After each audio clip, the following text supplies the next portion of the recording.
Hello again guys, Archelon here back for round 2 of the First Blood Mid Lane Championship, checking out the highlights from the following matches on your screen. All those match results are in and the top 8 has been decided. Annie vs Ryze in the first game, Mages traded spells early, Annie using her long range auto attacks to try and make up for the difference in damage since Ryze had a little bit on her early on.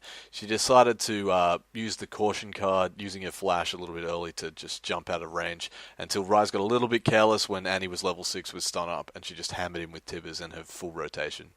Teemo vs Mordekaiser, second game on Mordekaiser for LB here, way less dominant in this match after he just pushed Gragas around in the first. The DOTs from Teemo proving to be extremely relevant, just keeping his shield permanently down, and Mord was constantly taking damage the whole game. Teemo chased him around, made him run back to his tower and all sorts of things, till Mord eventually got sick of it, managing to somehow cancel his Mace of Spades after blind ended halfway through the swing, which ended up just effectively meaning he tanked health and didn't get enough shield to survive, dying under his tower from the last tick of poison, while Teemo just happily farmed away in mid. Nunu vs Pantheon, match was way too epic to show in this video. I'm going to put up a separate video with just this match because it was 40 minutes long and it was just a hard-fought grind by both these players. So rather than spoil that in a 30-second thing that doesn't really give the full match, I'll just show it later. Ezreal and Malphite, second game on Ezreal for Danadan here, starting with a Doran's Blade, meaning he did relevant damage to Malphite early, but those 5 potions and cloth armor that Malphite started with proved to be a little bit more relevant in a sustained lane. Ezreal volunteering for a tower shot, which gave Malphite the opportunity to tag him with a slow and force him to blow Arcane Shift, and not wanting to waste any time while that was on cooldown, Malphite went straight for him, picking him up with the last tick of Ignite underneath his own tower for First Blood. Malzahar vs Shen, second game on both these champs for each player. Shen doing what he did in the first game as well, just being really aggressive with his taunts, trying to tag Malzahar whenever he could and hit him with that burst damage with all his flat AD runes, managing to dodge silences and really not care if he got hit by Malefics early on since he was a little bit tanky. But just like in the first match, there was a point where things looked dire for Shen and he took a little bit too much damage, but he chose not to leave the lane, giving Malzahar the opportunity to think, hey, maybe I can just close this out right now, moving forward casually, then flashing to hit him with Malefic and another silence, but Shen's heal obviously saving his life at that exact moment. Shen didn't waste any time when he came back to lane, kept punishing Malzahar as best he could, Malzahar hitting that critical level 6, but choosing not to suppress Shen there, till Shen connected with a taunt in the middle of the lane, forcing Malzahar to flash out defensively, tagged him again when Malzahar chose not to leave the lane out of mana.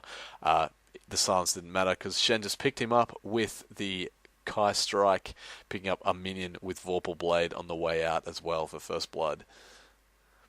Darius vs Nidalee, Darius' damage proving to be somewhat scary early till Nidalee just used her spear to the face attack, trying to tag Darius whenever he stepped out of line, giving her a little bit of advantage, meaning she could chase him around a little bit more safely. When he grabbed her with Apprehend, things didn't look too good.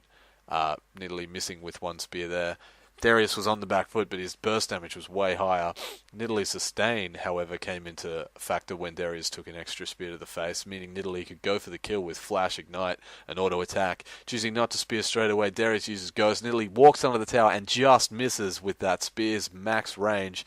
Her first Cougar pounce on Darius when he came back to lane didn't look too good for her, but the second one she managed to burst him down quite well, taking off almost half his health, and somehow inexplicably dodging Decimate when Darius tried to use it on her. Second attempt to kill him at level 7 using Ignite again, and the Cougar Pounce just missing another lethal spear. At level 8, pouncing on him proved to be a mistake because it essentially gave Darius 2 apprehends. He hit her with Ignite, stacked all those bleeds, decimated her one more time, and then boom with that final ult under the turret for First Blood with bleed. Swain v Yorick up next. Yorick's Omen of Famine proving to be a little bit better resilience against Swain's Torment as opposed to Victor's Shield in the first round.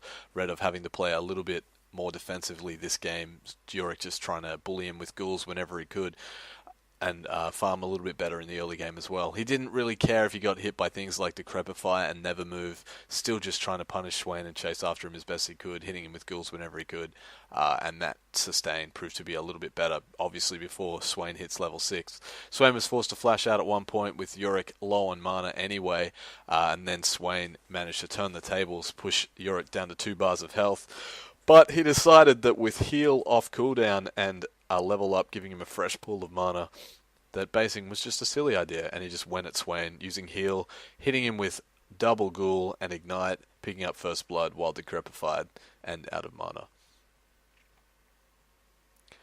Vlad and Karma up next. Vlad not really knowing the matchup, but his level 1 was a little bit better against Karma, the sustain plus damage combo proving to be more effective until Karma hit critical level 2 where she picked up that shield, extra durability and damage, and that shield was just critical for Karma all game, allowing her to push Vlad around. She decided she wanted his tower at level 5, blowing up his minions just before he got back, and Vlad wasn't really able to do anything to stop her.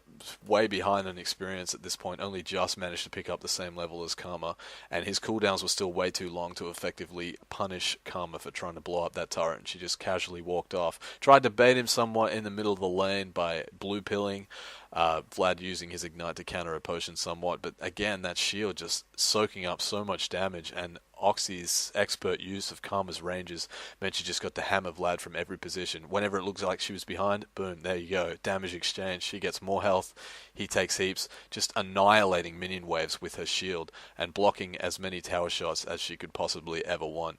Vlad's ultimate didn't even really change things to his favor, Karma basically ignoring it, just destroying all Vlad's minions with that leash while ignited. Still just pushing into his tower, popping up a shield, harassing Vlad under tower aggro, and just crushing him whenever he came out of lane to try and farm. Karma picked up all the minions she wanted and just tried to deny Vlad as many as possible, just hitting him with that cone every time she wanted to fire it. Vlad couldn't really stop 113 minions plus Karma with a 6 million point shield, so she decided to take his inner turret, becoming one of only a few players to do that in the tournament so far, and just way overextended past her minion line, but it didn't matter because Vlad couldn't do anything to pressure her. She just hung around at his inhibitor turret all game.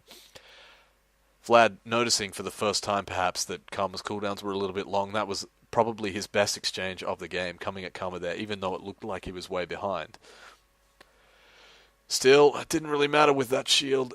Karma managing to dodge tower aggro somehow with that leash on Vlad, just picking up cone and shield on Vlad all the time. Expert use of ranges, as I said before, just blocking multiple tower shots, not really caring if she gets hit by the odd one, since Vlad was always on the back foot, deciding she wanted his inhibitor turret at level 12, 2 levels ahead of Vladimir there, as you can see, tagging him with a slow and just running away. Vladimir pushed the lane in her absence, which proved to be somewhat questionable as she blew up his entire minion wave, stacked a ridiculous shield, got hit by Vlad's ult, didn't really care, just kept coming at him while ignited, tagging him with as many of spells in her arsenal as she could muster. Vlad managed to flash out of the way of that lethal cone, and then she flashed and tagged him with slow right when his pull ended, picking up first blood in front of his inhibitor.